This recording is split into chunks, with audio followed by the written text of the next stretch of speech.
We're on page 10 in the Maamar Lecha Amar Libi, Maamar Mulukotim, the Sefer we're using, volume 3, Ois Beis. The last thing we learned yesterday was the importance of having an experience with Hashem.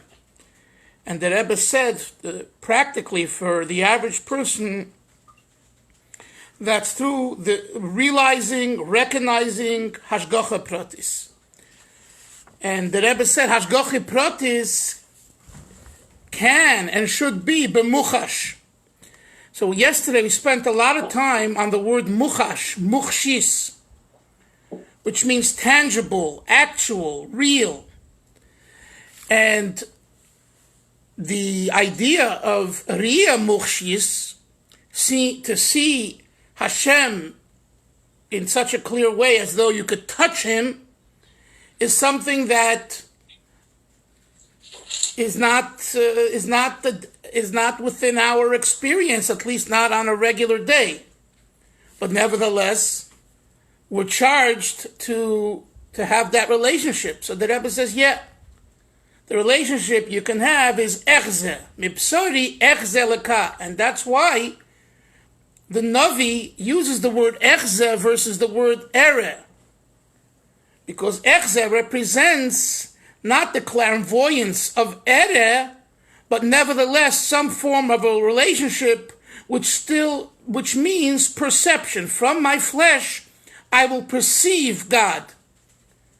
Now you understand, Yonason, that the word perceive is different than the word see. And why is that? Not just because it's that way in English. It's because the perception is perception. What do they say? Perception is reality, right? What does that phrase really mean? That the truth is, it's not the way you perceive. But the way the world works is we take and we make out of perception reality. What the Rebbe is saying in the Maamar is there is some real reality to perception. What is the real reality to perception? It's echze. What is echze? Echze means in your realm, wherever you are and whatever you're experiencing, you can and need to find Hashem, and you'll find him, and for you that is muchshis. So you can't have normally Riya Muchshis, but you can have, he doesn't use the following words I'm going to say, but this is, I believe, what he means. You can have Echze Muchshis. You don't find such an expression in the paragraph, Hillel. Yes, Moshe.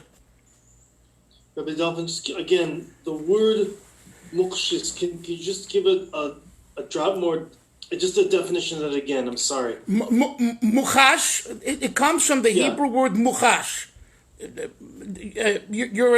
live in Eretz Yisrael. How would you translate muchash? I'm just thinking when I don't use that word usually, like I'm like what is it? It means like what, actuality? That's right. What about the word concretize? Okay. Okay. What does the word concretize mean to you? It comes from the word concrete. Right, okay. It's real. So it's actualize.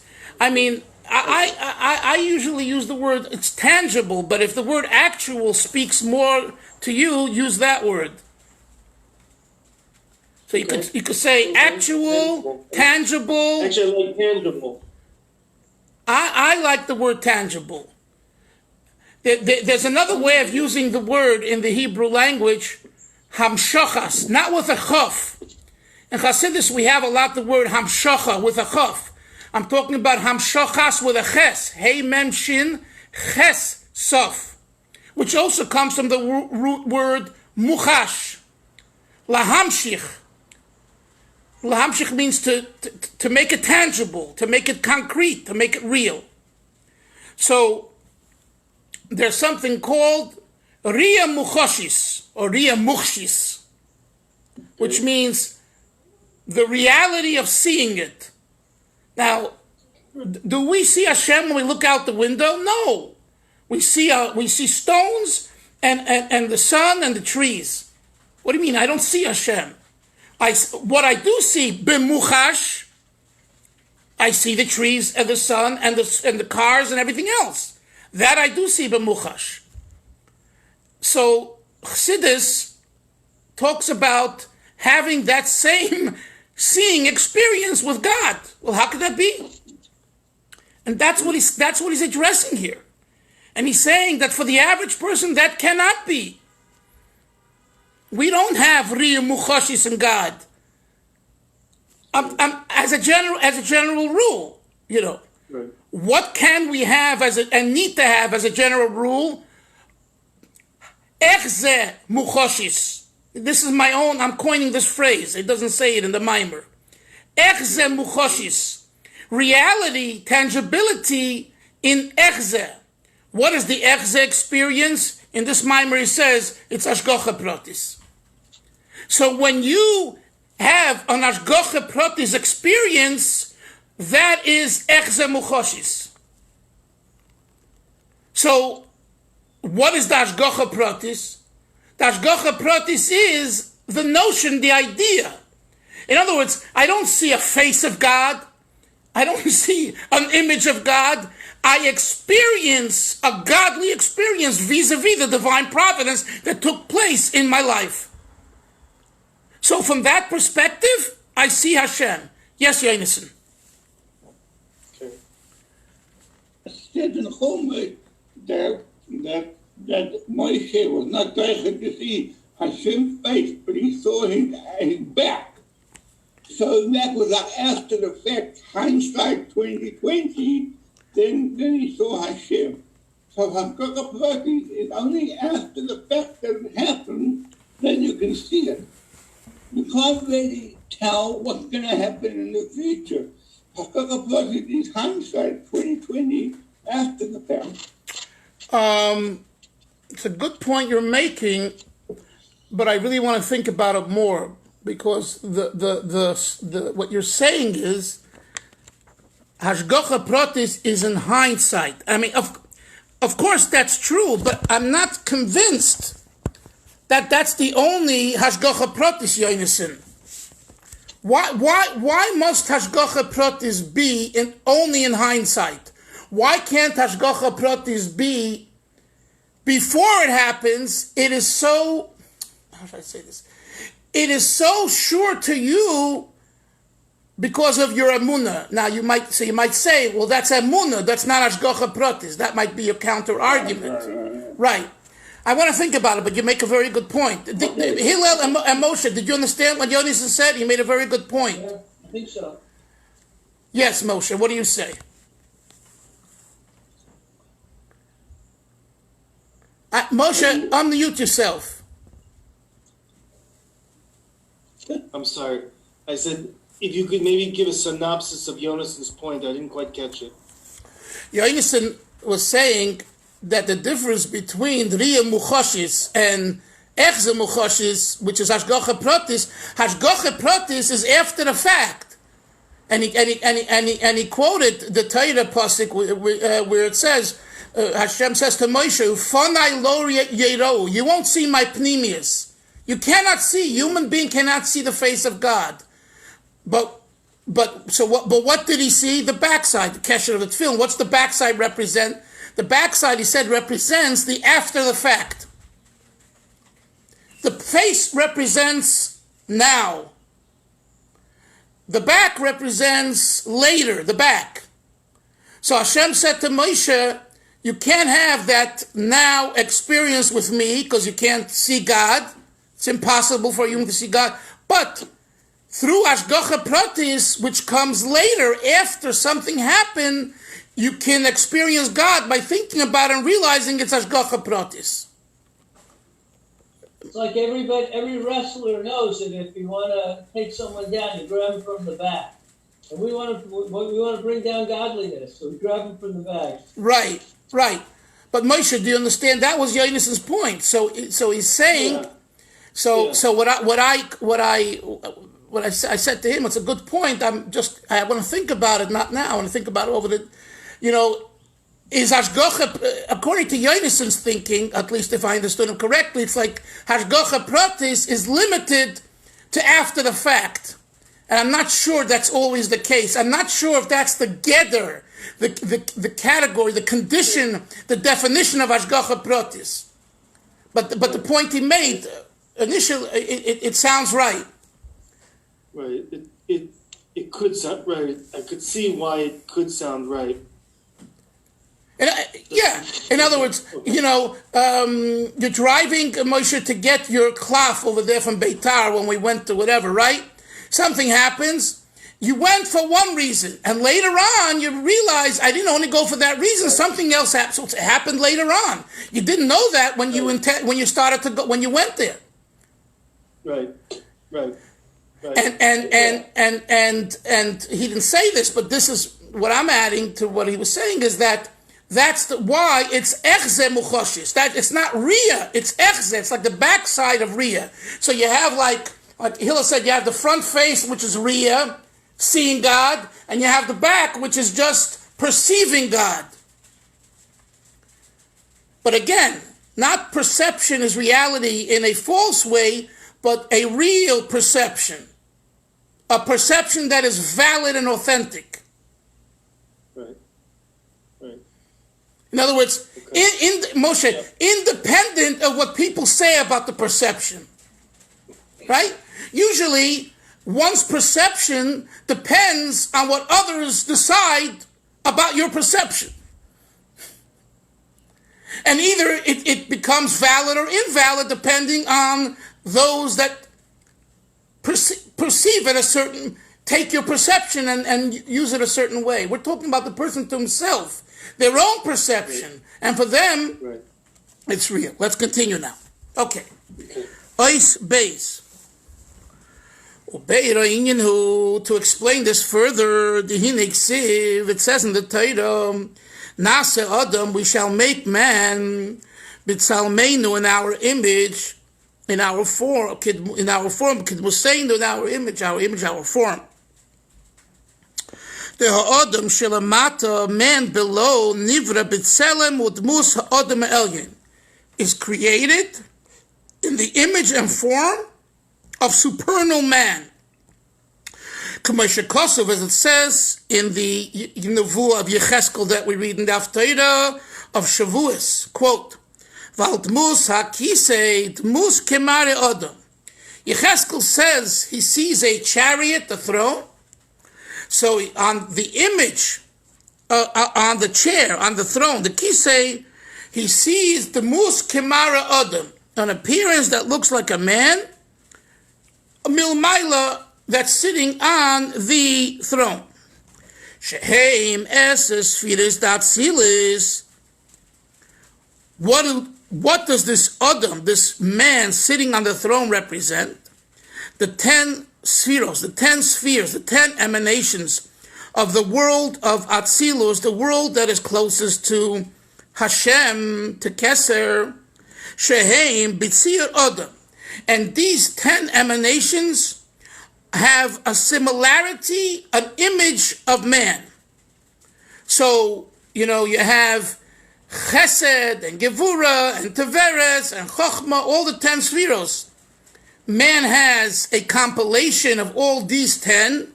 So too, heavenly man has emanations that express themselves through these 10 modes. Is that clear? I mean, this is a fundamental teaching in Kabbalah and Chassidus. All Chassidus. Without it, you're lacking an understanding of the 10 spheros. Okay? 10 emanations mean 10 ways in which Hashem energizes the world. Chesed represents kindness, giving, benevolence. Gevurah represents judgment and discipline.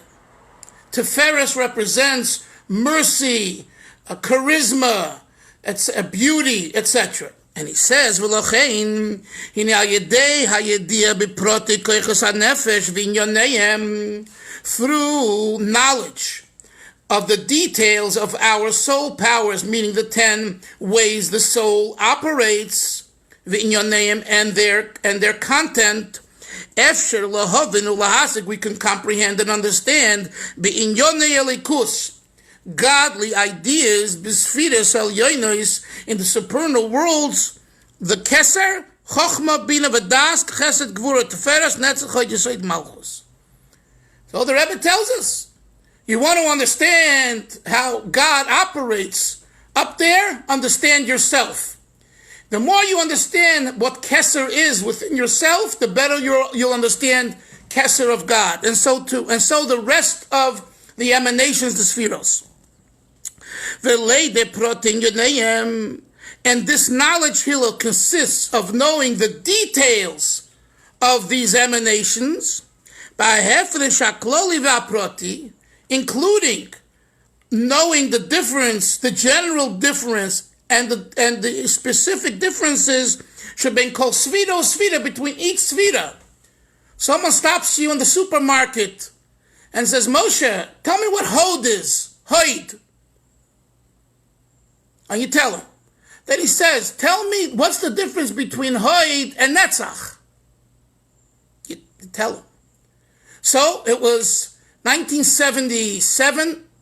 I was a teenager, and I was in the mikveh here in Borough Park. After the mikveh, I'm washing my hands, and I have a fellow chassid washing his hands next to me. We're about to exit the mikveh. And as a passionate young Lubavitcher teenager of the 70s, I turn to him and I say, do you know what the 10 spheros are? And he looks up at me and he says, I have no idea what you're talking about. So I said to him, aren't you a chassid? You're dressed like a chassid, you smell like a chassid, and you are a chassid, and you want to be a chassid, and you don't know what the 10 spheros are. I'm not asking you, to explain, but you don't even know that there's a concept called 10 spheros? He said, no. I said, don't you learn Chassidus? He says, no. I said, aren't you a Chassid? He says, yes. Do you want to be a Chassid? Yes. But in our yeshiva, they don't teach us Chassidus at 16 or 17 years old. In Chabad, we do teach Chassidus to 16, 17-year-olds, and we do want and expect them to know the difference between Hod and Yesod, because it's not just saying Tehillim, like the Kabbalists and Sfardim say Zohar, or Ashkenazim read Tehillim and we don't know what we're saying because David HaMelech writes such great poetry, and we are ignorant in poetry, at least Hebrew-based language poetry written by David HaMelech, not by Bialik. So we don't know.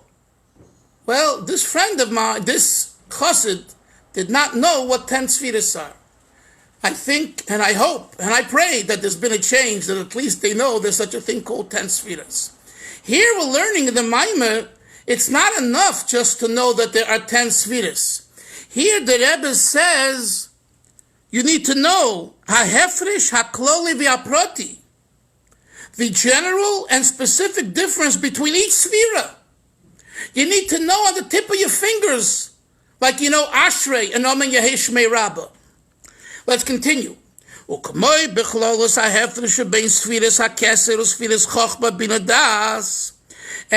just as the general difference between the sphera of Keser, the crown, compared to the spheros of Chochmah Bina Das. Right? What's the difference? Keser is a crown that is on the head. It's not in the head. Moshe, where is Chochmah Bina Das? In the brain, in the head.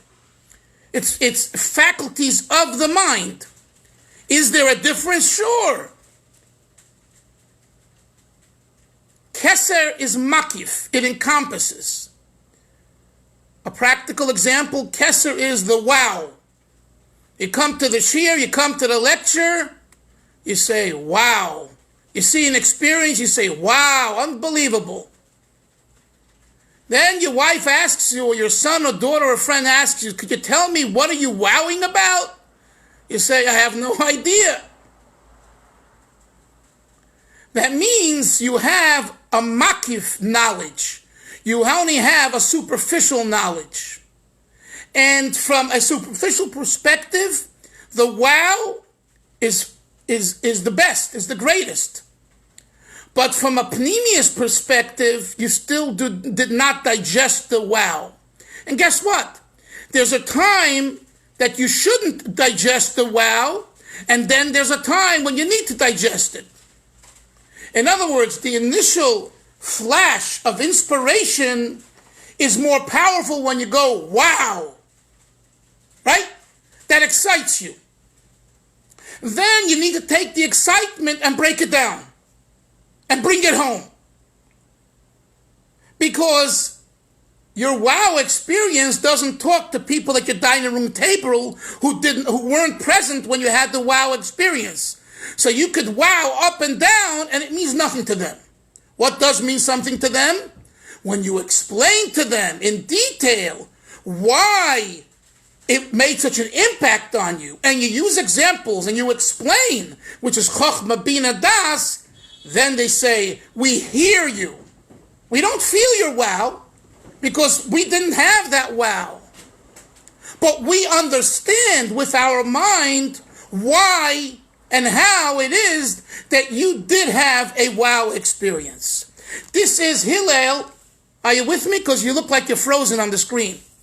This is what we call the difference between Keser and Chochma Bina Das. Is that clear so far? Okay. Rabbi Delphin, yes. Sorry, what you just said now, the difference between Chochma, Keser, Bina Das. I'm sorry. No, I made it. It was the difference between Keser compared to all three elements of the mind, which are Chochma Bina Das. Okay. A quick question. I know Chochma Bina Das. We're talking about those the intellectual spheros, right? Whereas the other seven are emotional, and we'll call them emotive. Right. Emotional, but Keser. Help me, just remind me, where does Keser fit in? Keser is not part of the 10 spheros. It is the crown up over the 10 spheros. Right. Okay. Right? Okay. Yeah. But Moshe, here he made the general difference between Keser and Chochma Bina Das. He didn't speak about the 7 emotive ones. And I gave my example of the wow experience versus understanding the wow experience is an example to explain the difference between Keser in comparison to Chochma Bina Das. Okay.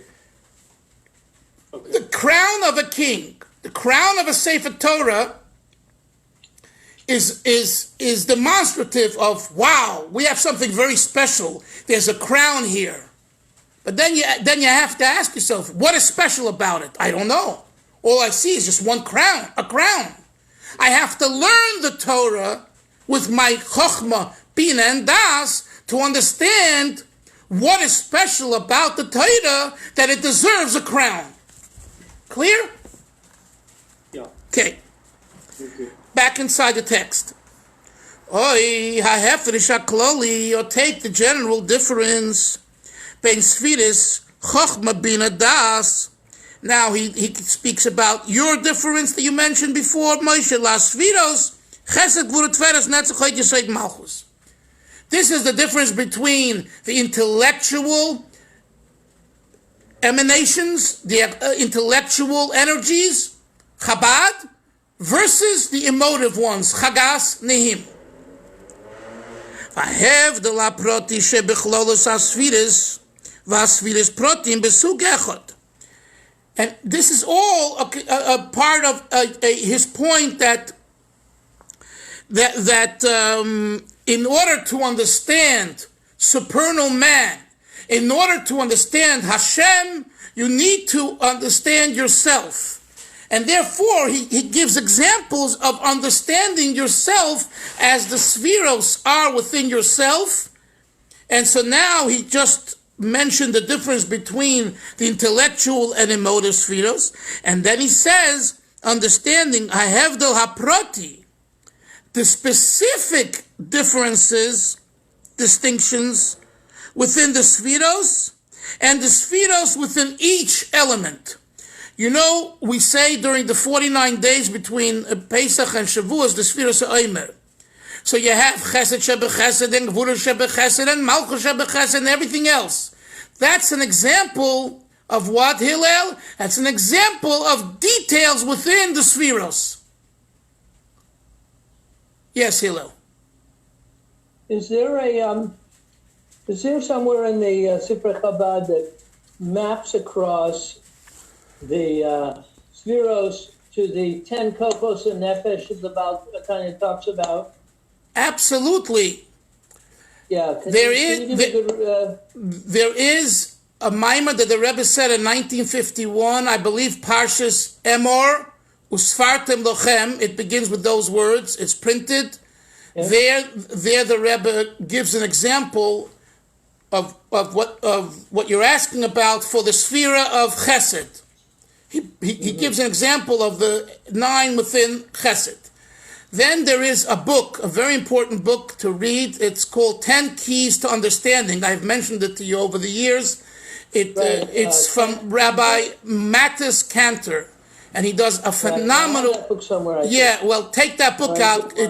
It's a phenomenal book, and I know you would appreciate it tremendously, especially now that you have so much more knowledge in Chabad Hasidus. You'll be fascinated. And finally, Rabbi Simon Jacobson has a kind of a guide for the 49 days, where he also explains the 4. So I would say those are 3 good sources.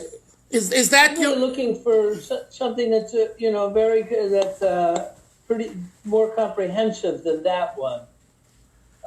More comprehensive than Jacobson's, you mean? Yeah, right. It's nice. This is this is something to think about today. I'm looking for, how do we sort of create a map of the psyche, al pi Kabbalah. For that, I would probably go to Rabbi Yitzchak Ginsburg's work. I would think that he's done that already. Are you familiar with? You have his books, Rabbi Ginsburg? I have some, but no, I'm not. So why don't you write to someone? There probably is an email on his website, Gal Einai, and I'm sure that he has already tackled that. If you're looking for more of a Kabbalistic and thing like it with the spheros, and I would do that. Right. So do that. Okay. The bechlolus hareyasvira ishilamaila nechlokes l'shtei pchinas.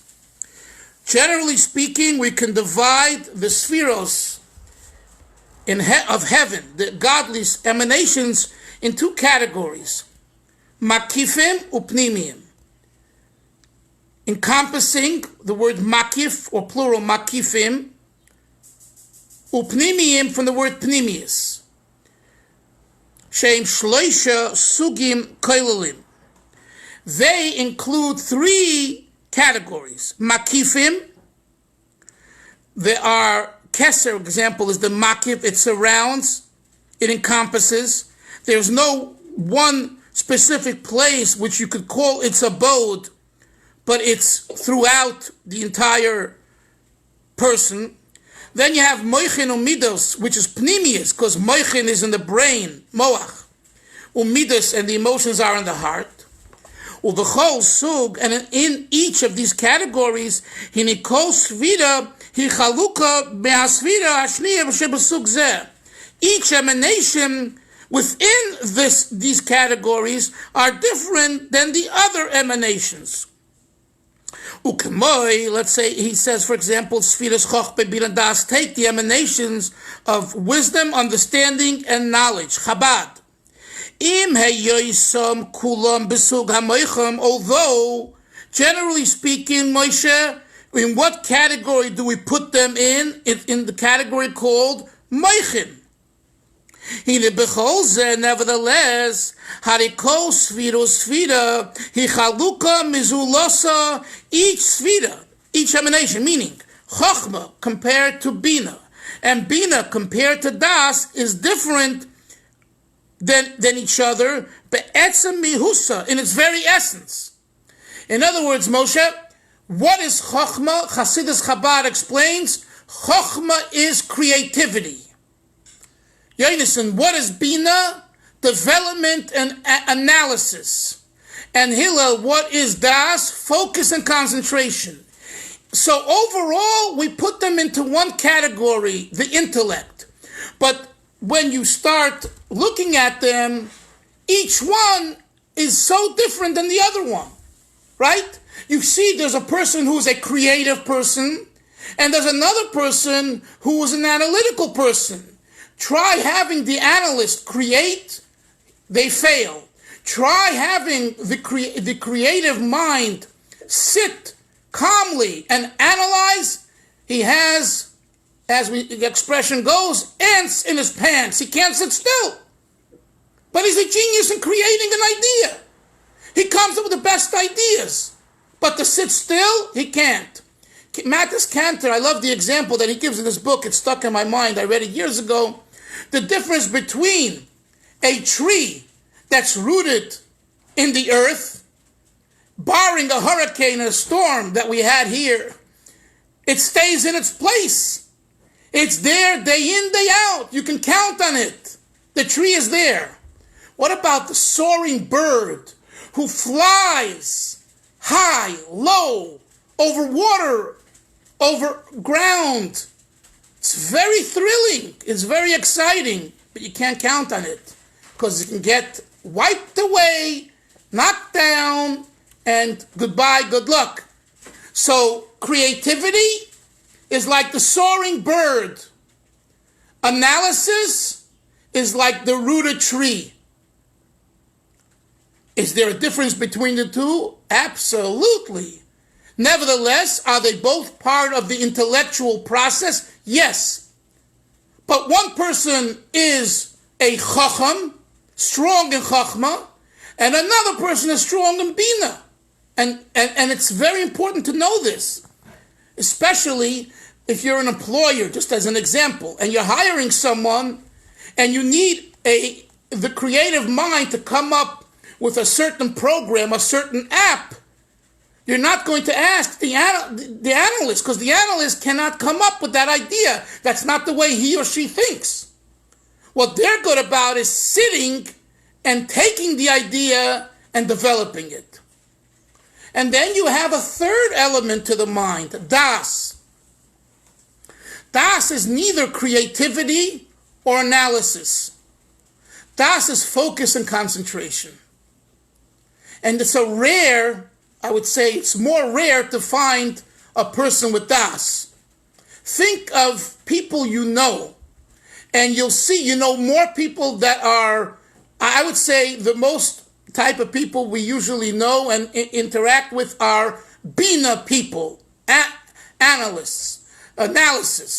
People that are really creative. Really creative is like once in a generation. I'm not talking about people who mimic other people and who have a good tongue and a good mouth, and they're able to chew, to chew someone else's creativity and to spit it out in their own words. That we have plenty of people. But someone who is an original thinker, you have few original thinkers. It's in every field of intellect in the world we experience. There's one Einstein. There was one Rabbi Yoel Kahn. Okay? One Rabbi Soloveitchik. These are very exclusive individuals because they represent chokhmah, creativity. Now, some are also gifted where they have other aspects, bina and das. Das, at least for the average person, I think is the most rare, because das means the person who is so thoughtful, so focused and concentrated that when you present a problem to a person who's strong in das, and that's the type of person you should be looking for when you're looking for advice, they not only understand the information, they've processed it, and they've processed it in a healthy way. They concentrated on it, focused on it, and include who the person is asking, what the situation is, and what the expected reality is. All of that is part of a Das experience, and that's rare. I know that Rebbe, when people came to him that needed advice for certain things, and he suggested one or two people who he said, go speak to them, in addition to giving his bracha.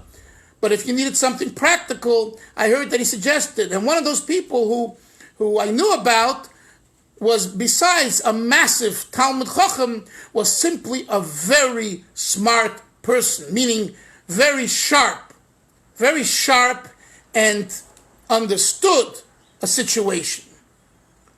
So that's an element of Das. Yes, Hillel.